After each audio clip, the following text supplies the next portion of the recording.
दो युवा पैदल यात्रा के करने के पश्चात दिल्ली की ओर जो है कूच हुए हैं। और आपको बताते चले कि कश्मीर घाटी के गांदरबल से पैदल यात्रा इन्होंने शुरू की और लगभग 1400 किलोमीटर का सफ़र तय करने के बाद ये आदरणीय प्रधानमंत्री श्री नरेंद्र मोदी जी से मिलेंगे। और आपको बताते चले कि गांदरबल के आंद्रावन और यारामुकम के रहने वाले हैं और इनका नाम खालिद हुसैन और सनीर अहमद राजपूत है। ये लगभग 1400 किलोमीटर सफ़र का तय करने के पश्चात अपनी ये कहें कि आदरणीय प्रधानमंत्री जी की जो कार्यकाल में जिन्होंने काम किए हैं उनको काम को लेकर धन्यवाद करने के लिए वहां पर जाएंगे। और गांदरबल से दिल्ली की ओर जा रहे पैदल यात्रा जो दो युवा जो कि खालिद हुसैन और उसके सनीर अहमद राजपूत से हमारे टेलीफोनिकली लाइव बातचीत हुई है। आइए हम आपको सुनाते हैं उन्होंने क्या कुछ कहा है।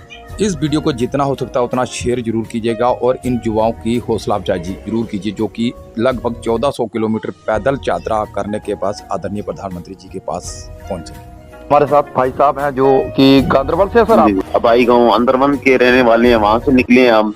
जी। तो हमारी ये पैदल मार्च है, पीएम का शुक्रिया अदा करने चले हैं कि हमारी जो पहाड़ी कम्युनिटी है उनको एसटी दी जी। और हमारे उसके साथ साथ मुद्दे भी हैं जी, जो कि जैसे कि हमारे वहाँ पे एक मोनमर्ग, लालमर्ग और मालूद गली, श्री फराद जैसी हमारे पास टूरिज्म प्लेस है। तो वहाँ पे बेरोजगारी खत्म हो जाएगी अगर टूरिस्ट का एक बहुत बड़ा जखीरा है, अगर वहाँ पे टूरिस्ट लग जाए। हमारे फॉरेस्ट राइट एक्ट जो गुजर बकरवाल और पहाड़ी हमारा तबका वहाँ पे रहता है जी, उन लोगों के साथ बेइंसाफी है कि उनको फॉरेस्ट राइट एक्ट का इम्प्लीमेंट होना चाहिए और हक पूरा मिलना चाहिए। वो कोठा चढ़ाते हैं, उनका कोठा नहीं वहाँ पे रुका जाता। वो बेचारे बड़े मुसीबत में हैं। उनपे हमारे गुजर बकरवाल और पहाड़ी लोगों पे बिजली बिलें हैं जो वो तकरीबन 1500 आ चुकी हैं जो कि वो अफोर्ड कर सकते हैं 100-200 रुपया। जो 12 महीने जंगल में होते हैं, 6 महीने जंगल में होते हैं और 6 महीने वो अपने आबाई गाँव में होते हैं। इस चीज को लेके ये हमारी यात्रा है जनाब। आपका भी बहुत। चौधरी साहब आपके साथ एक और भाई साहब, उनका क्या नाम है सर? ये खालिद हुसैन शाह जी। ये कहाँ से है? ये आबाई गाँव यारमकाम से। अच्छा, ये भी क्या अपने कुछ मुद्दे लेकर वहाँ पीएम मोदी से मिलने जा रहे हैं? हमारे सेम मुद्दे हैं जनाब। हम एक थोड़े से दूर दूर गांव में रहते हैं जी। तकरीबन हमारे सेम मुद्दे। चौधरी साहब एक बात बताइए, आपका प्लानिंग क्या पहले से प्लानिंग थी कि हमने पीएम से मिलना है और हमने वहाँ पर कुछ मुद्दे रखने हैं? देखो जनाब, जब हमें एसटी दी जी, पहाड़ी एसटी हमें दी हमारी कम्युनिटी को जी, तो पिछले 70 साल से हम इस चीज को तड़फ रहे थे। हमारे बच्चे पढ़ लिख के जो हमारे यूथ था वो बेरोजगार था। कहीं ना कहीं इस चीज का फायदा मिलना चाहिए था हमें एसटी का, और हमारा एक स्टेटस नहीं था। ये एक प्लान हमारे दिमाग में था। उनको वो जो बच्चे हमारे गए हैं रजौरी पुलिस से, तो उनसे हमें कोई उनको देखा देखी के लिए हम नहीं गए हैं। वो भी हमारे छोटे भाई हैं, वो भी गए, अच्छी बात है बहुत। उससे हमें और ही हिम्मत ज्यादा आई। हमारा प्लान था पर कहीं अपनी मसरूफियत की वजह से और माजी में ऐसे हालात थे कि हम चल ना सके। तो सर जो आपके जो मसले मसाइल थे, क्या जो वहाँ पर चुने हुए नुमाइंदे थे, क्या वो उनको आपने बताने की कोशिश नहीं की, या उन्होंने इस पर गौर फरमाने की कोशिश की नहीं? जनाब मैं अपने घर की बात करूँ, मेरे जो फादर हैं जी, वो एज ए डेलीवेजर रिटायर हुए। उन्होंने 60 साल रूरल डिपार्टमेंट में अपने दिए जी। मुझे अब किसी भी जम्मू कश्मीर की हुकूमत पे एतबार नहीं है। मतलब और अगर ये जाते हैं अपनी बड़ी सतह पे बात करते हैं जी, ये अपना गुलदस्ता लेके जाते हैं, ये अपना तौर तरीके से जाते हैं। इन्होंने कहा उस गरीब की आवाज करनी जो एक जंगल में मेरा गरीब रहता है। यानी ये बड़े स्तर के नेता जो उन जंगलों में नहीं पहुंच पाते, जिन जंगलों से उनको वोट मिला है। देखो गुज्जर, पहाड़ी और बकरवाल, आप जानते हो कि इन्होंने पहले भी हिंदुस्तान की एक हिफाजत की है और एक तिरंगा हाथ में लेके और ये अपना एक बॉर्डरों पे फौज की तरह खड़े रहे हैं और कुर्बानियां इन्होंने दी है। जम्मू कश्मीर में गुज्जर बकरवाल और पहाड़ियों का आला रोल है। वोट डालना हो तो ये पहले खड़े होते हैं, अपने देश की रक्षा करनी हो तो ये पहले खड़े होते हैं। मगर ना इंसाफी भी इन्हीं लोगों के साथ है। इसीलिए ये डिसीजन हमने लिया कि अगर पीएम श्री नरेंद्र मोदी जी अगर कश्मीर की आवाम को चाहता हुआ, जी अगर वो इधर की आवाम को चाहता होगा तो हमसे मिलेगा, हमसे डिस्कस होगी अच्छे तरीके से, तो हम अपने मुद्दे रख देंगे। सर, आपने अक्सर देखा है कि इन दिनों जो है आवाम के जो मुद्दे हैं, आवाम जिस परेशानी से जूझ रही है वो मेन है स्मार्ट मीटर। लोगों के बिल जो है पहले महीने में 100 रुपये आता, दूसरे महीने 400, तीसरे महीने सीधा 800, फिर 1200, 3200 छोड़ 6007 तक जाए। क्या इस बात को भी लेकर आप बीएम से रखेंगे बात रे कि लोग परेशान है स्मार्ट मीटर को लेकर, क्योंकि स्मार्ट मीटर का बिल इतना है लोगों को अफोर्ड करना मुश्किल है? देखो जी, देहाती इलाके जहाँ पे भी कश्मीरी, गुज्जर, बकरवाल कोई भी कम्युनिटी रहती हो, वो ना हीटर का यूज करते हैं, ना फ्रिज का यूज करते हैं, वो किसी भी इलेक्ट्रॉनिक किसी भी चीज का यूज नहीं करते हैं। ठीक है, बिल्कुल। उन लोगों को जिनको स्मार्ट मीटर नहीं भी है, उनको भी 1500 रुपया, मेरे आबाई गाँव अंदर मानसी में बात करता हूँ, 1500 रुपया, 1000 पुलिस है हमें फीस। हम लोग कहाँ से लाएंगे? हमारे पास जब आमदनी नहीं है तो लाएंगे कहाँ से और कहाँ से भरेंगे हम? बिल्कुल। ये चीज तो फर्स्ट प्रायोरिटी पे होना चाहिए। ये तो स्टेट गवर्नमेंट को करना चाहिए। बस बदकिस्मती की बात है, हमारी यूटी गवर्नमेंट कुछ नहीं कर सकी और हम देखते रह गए। सर, क्या बेरोजगारी को लेकर भी आप वहाँ पर बात रखेंगे? क्योंकि हमारे युवा पढ़े लिखे हैं और मिशन युवा के तहत उनको लोन तो देने की बात आदरणीय प्रधानमंत्री जी ने की है, मगर जब बैंकों में जाते हैं बैंक वाले साफ तौर पे इनकार कर देते हैं कि हमारे पास कोई स्कीम नहीं है, हम ये आपको लोन नहीं दे सकते। ये इसके लिए बाज़ाब्ता बात होगी मेरी, क्योंकि जम्मू कश्मीर में ना ड्रग्स है, ना चरस है, ना शराब है, ना सिगरेट है। ये एक बेरोजगारी का मसला है जी।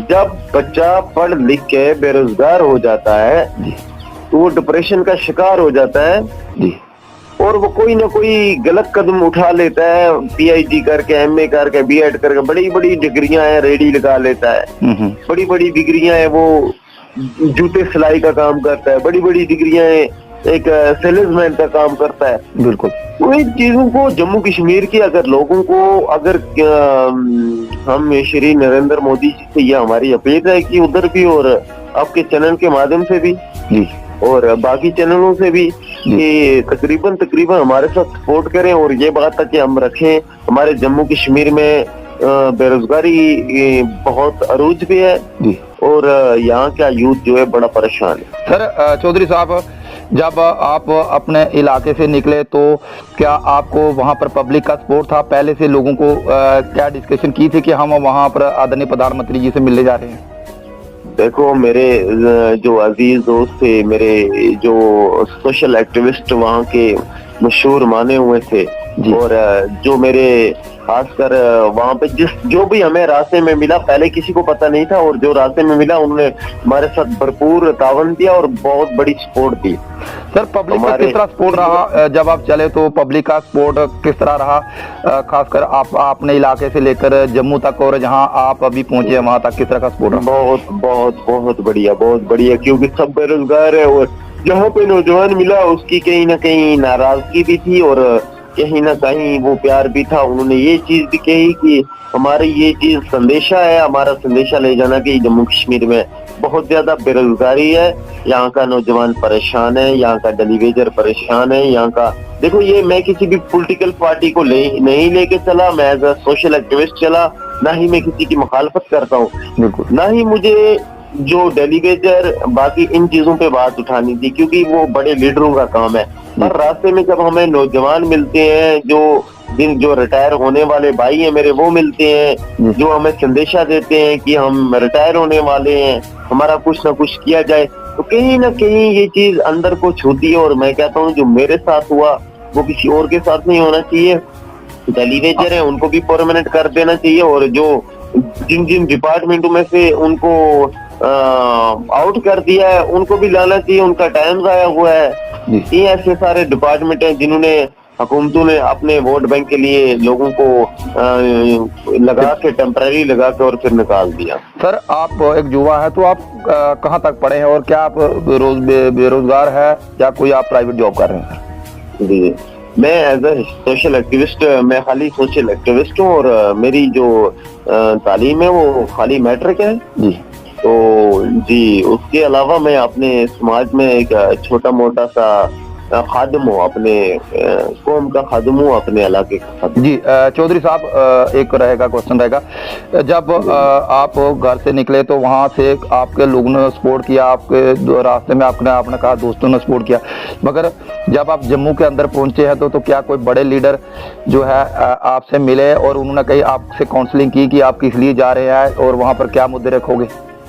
देखो, बड़े लीडर जो हैं चौधरी हारून साहब हमें मिले थे जी। वो भारतीय जनता पार्टी के थे, उनके एसटी मोर्चा के हैं वो जी। और बहुत अच्छे एक इज्जत शख्सियत है और एक बड़े, और हमारी बात हुई थी MP गुलाम अली खटानी साहब से। जी जी। उन्होंने भी हमें बहुत बड़ा प्यार दिया। मैंने उनसे फोन कॉल पे बात की MP साहब से और मैंने ये चीज कही कि मैं इस चीज को लेके आ रहा हूँ और हमारी भरपूर सपोर्ट करना। बाकी हमारे पास कोई नेता नहीं आया और मुझे लगता है किसी ने फोन उठाया, किसी ने नहीं उठाया, तो उस चीज को लेके हम।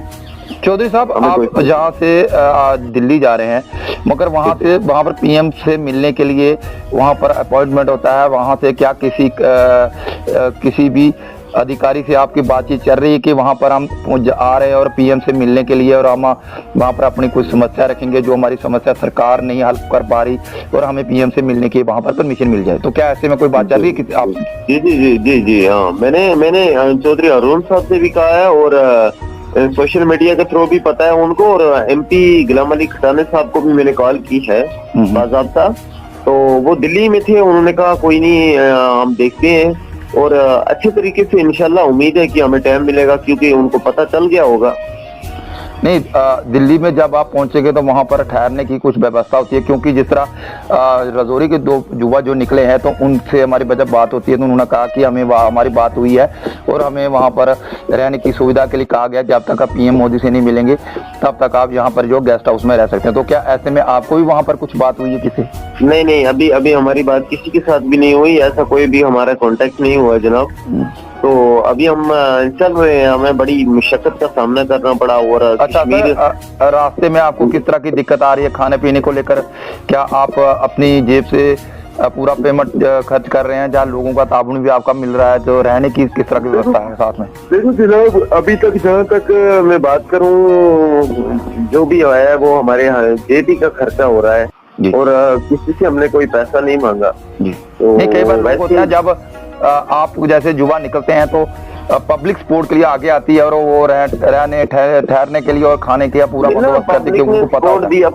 पब्लिक ने सपोर्ट दिया। अब खाने का टाइम 1 बजे का है, पब्लिक कोई यूथ मिल गया 11 बजे वो बोलेंगे खाना खाओ, तो वो नहीं हो सकता ना। हम अपने टाइम ही पे खाते हैं, हम निकलते जाते हैं, हमारा एक मुकारमा चलता रहता है। जी जी। उस चीज को लेकर हमारे साथ ना किसी की सपोर्ट हो सकती है और ना हम रुक सकते हैं। बिल्कुल। तो कब तक उम्मीद है कि आप PM मोदी से मिलेंगे सर? देखो जी, हमारे खर्चे की वजह बात करते हैं तो महंगे जो AC वाले कमरे हैं वो महंगे मिलते हैं जी। इसी चीज को लेके हम फास्ट चलते हैं और हम गुजर पहाड़ी बकरवाल लोग हैं, हम बड़े चलने में एक माहिर हैं। 100 किलोमीटर तो हमारा कहीं गया नहीं है, तो बड़ी कोशिश है हमारी, रात दिन चल के हमने बड़ी हिम्मत करके यहाँ तक हम पहुंचे हैं।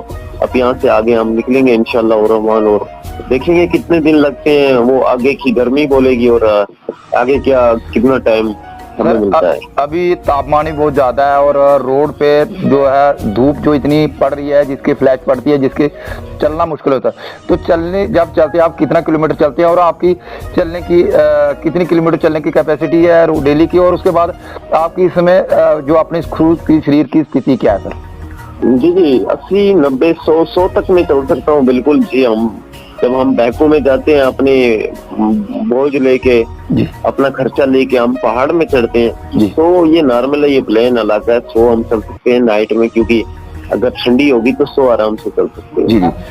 तो सर जो आपके साथ दूसरे भाई हैं उनको भी हमारी शुभकामनाएं हैं कि आप जल्द PM मोदी से मिले और समस्या रखें, और उसके बाद जब आप लौटेंगे तो हम आपका फिर से लाइव इंटरव्यू करेंगे, लाइव लेकर हम इंटरव्यू करेंगे, क्योंकि आप PM मोदी से क्या बातें रखी, क्या वहाँ पर मुद्दे हुए, किस तरह मिलना हुआ और क्या कुछ परेशानी, इस बात को लेकर भी हम आपसे लाइव वहाँ पर रखेंगे। मगर हमारी शुभकामनाएं आपके साथ है कि PM मोदी के पास जाकर वहाँ पर जो है आम पब्लिक की जो समस्या रखने के लिए आप जा रहे हैं, इसके लिए हम तहे दिल से चैनल की तरफ से शुक्रिया अदा करते हैं sir. Thank you sir, thanks. आपका भी बहुत बहुत शुक्रिया। कि आपके माध्यम की चैनल के माध्यम से हमारा ये आगे बात पहुंचेगी जी। और मेरी उस गरीब आवाम, मेरी उस बेबस आवाम की कहीं ना कहीं बात जाके पहुंचेगी। जी जी, तो शुक्रिया सर, आपका भी आपने वक्त दिया मुझे, और हम भगवान से प्रार्थना करेंगे कि भगवान हमारे भाई जो है घाटी से निकले हैं अपने लोगों की समस्या लेकर, अपने युवाओं की समस्या लेकर, इनको जल्द से जल्द पीएम मोदी से मिलें और वहां पर समस्या रखें। जो समस्या सरकार हल नहीं कर पा रही है, वो समस्या, वो बातें जो है पीएम मोदी से आप पहुंचाने की कोशिश कर रहे हैं। धन्यवाद सर आपका।